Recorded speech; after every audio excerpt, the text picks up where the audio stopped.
Hello everyone, I am Vivek Kumar Rai, currently pursuing my postgraduate program in management from Indian Institute of Management, Tiruchirappalli.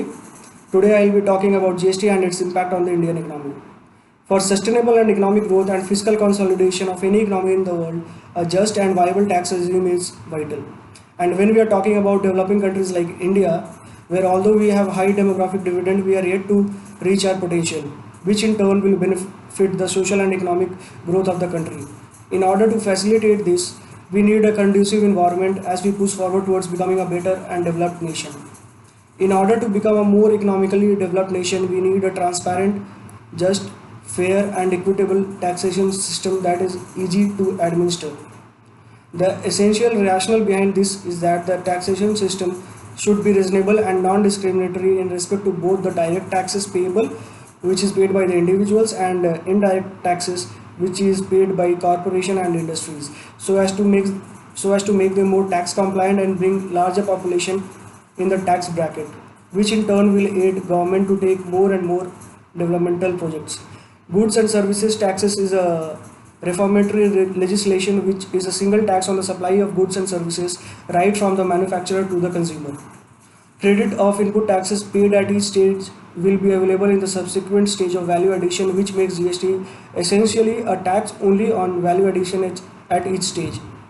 The final consumer will thus bear only the GST charged by the last dealer in the supply chain with the set of benefits at all the previous stages.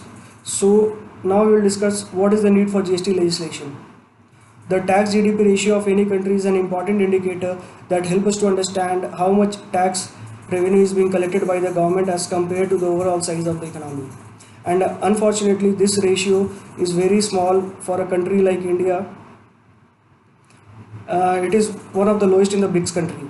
From 2001 to 2015, the indirect tax to GDP ratio has increased from 10.8 to 11.6 only, and therefore is an urgent need to raise this ratio. The burden of regressive taxes is another issue that the GST aims to address. Direct taxes are progressive taxes as they are contingent on the ability of the taxpayer to pay. In India, more than 60% of the total tax collected is accounted for indirect taxes, implying that the tax structure is extremely regressive, and since the rich and poor are subject to the same tax rate, which is unfair, and therefore the indirect taxes needs to be heard. Furthermore, the sharing of financial resources and revenue from the tax system between the center and state is made simpler by the GST reform.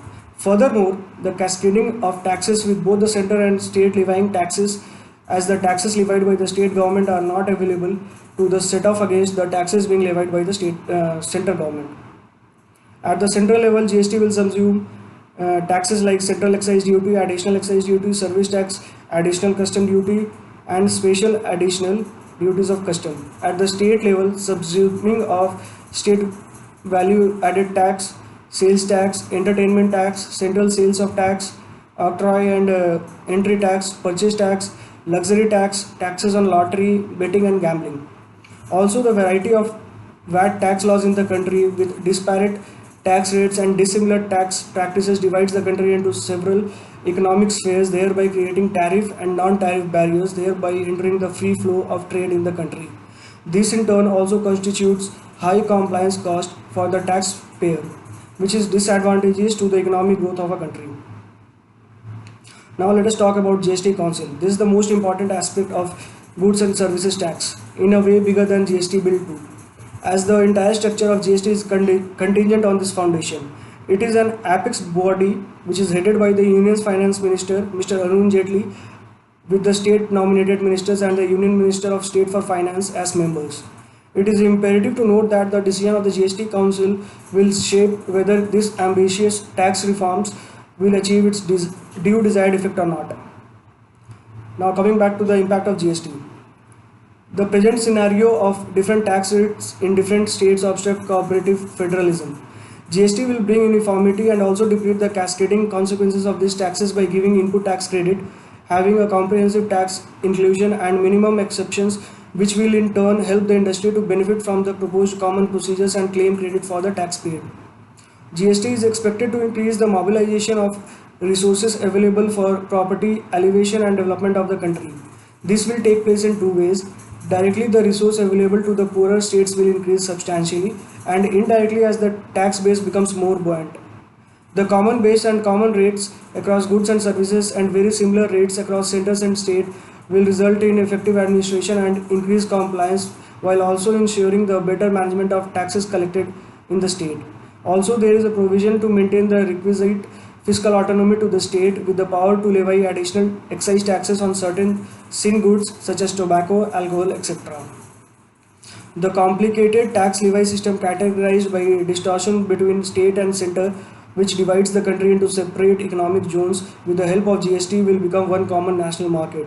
This impedes the Make in India process, which will get a boost through GST, as it is making tax compliance easier and removing ambiguity at the same time.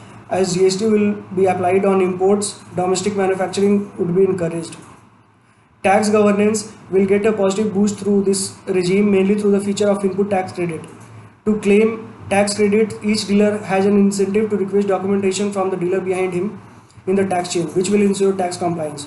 Also, this would further ensure that producers should buy materials from registered dealers, and therefore will bring more and more vendors in the taxation net. Furthermore, the dual monitoring structure by the GST by the both center and state will make tax evasion more prone to detection. There will be reduction in the price of goods, as taxes would now be exempted from the production cost, and at the same time it will put better goods and services within the reach of a large number of population, and as such increase the living standard of the country. And finally, the successful implementation of GST would give a strong signal to the foreign investors about India's increased credit worthiness, lesser compliance and procedural cost in the taxation sphere, and remove the complexities faced by the foreign investors who were reluctant to invest, in consonance with the existence of virtual economic zones throughout the country. So that was all about GST and its impact on the Indian economy. Thank you.